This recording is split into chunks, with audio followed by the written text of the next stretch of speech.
us live now. Let's go across live to Sriharikota, where my colleague Shravan joins us live this morning. Shravan, over to you. Stage is set for the launch of Chandrayaan-2. Credit must go to ISRO, isn't it, Shravan, that they had the courage to abort the mission and they avoided a tragedy in the very last hour. And just 1 week after that, ISRO is confident they are ready to launch for the moon.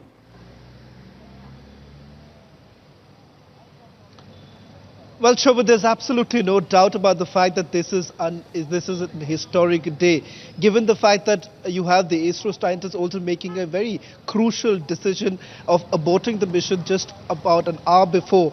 The reason essentially that was given was there was a technical snag. What we have also learned is that the problem, though minor in nature, was extremely important. Otherwise, this would have essentially resulted in huge losses. A very difficult decision to have been taken by the ISRO scientists, but this was a timely decision that was taken, and that is the reason why we're essentially looking at a delayed launch at this point in time. Having said that, it's today when we are expecting the Chandrayaan-2 finally launching today, and of course there is a lot of tension, at the same time excitement too outside the Space Center. Let me quickly give you a sense of what's actually happening outside before I take our viewers through what does this lunar mission exactly mean? What does it mean for our country? What does it mean for the ISRO scientists? I'll give you a look of what's happening right now. As you can see, a lot of people have slowly started gathering here.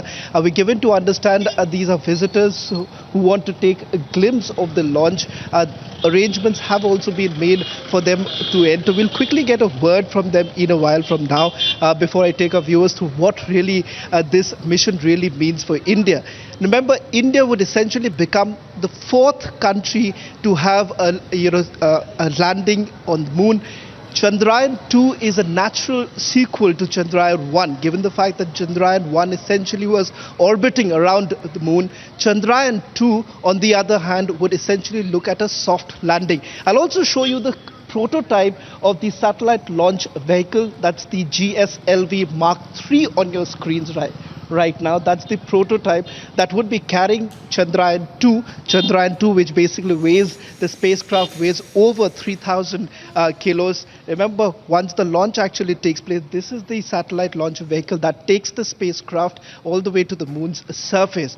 What is very important to point out here is that how is it very different from Chandrayaan-1? Chandrayaan-2, essentially you're looking at a lander, a rover and an orbiter. So in the past, you've only seen an orbiter. Chandrayaan-1 was basically orbiting around the moon. In this particular case, you would have a soft landing taking place. This would be extremely challenging for ISRO, given the fact that this is the first time when ISRO would be soft landing a lander and a rover, which is going to be extremely crucial for this entire experiment, because that takes this entire exploration to a next level altogether. The soft landing becomes extremely crucial because once the spacecraft actually enters the orbit, what becomes very important is that there's a free fall for the lander as well as the rover. And that is the reason why ISRO scientists say that's going to be a huge challenge for them to ensure that there is a proper soft landing. Once that takes place, the lander and the rover would essentially be there for about 14 Earth days, which is equivalent to 1 lunar day, and when this entire experiment would be done. What is also unique about this entire mission, Shobit, is the fact that as far as the sequel to Chandrayaan-1 is concerned, because in Chandrayaan-1, the study essentially showed the presence of water in the area where Chandrayaan-1's one of the instrument crash landed, and which gave data indicating that perhaps there's a presence of water. Now, to just take that study further, you're looking at these two instruments of Chandrayaan-2 carrying out this entire mission to find out more, whether at all you have the kind of ancient stones, also the presence of water, something that ISRO wants to study. So this is undoubtedly a very challenging task for ISRO, and that is the reason why they certainly do not want to take any chances. So when we say that the last time when we saw that technical snag, ISRO scientists have also made it very clear that was a minor problem, but it was extremely important that they plug in the loophole to ensure that this is certainly a successful mission. So today in the afternoon, if all goes well, then certainly a huge success for the ISRO scientists.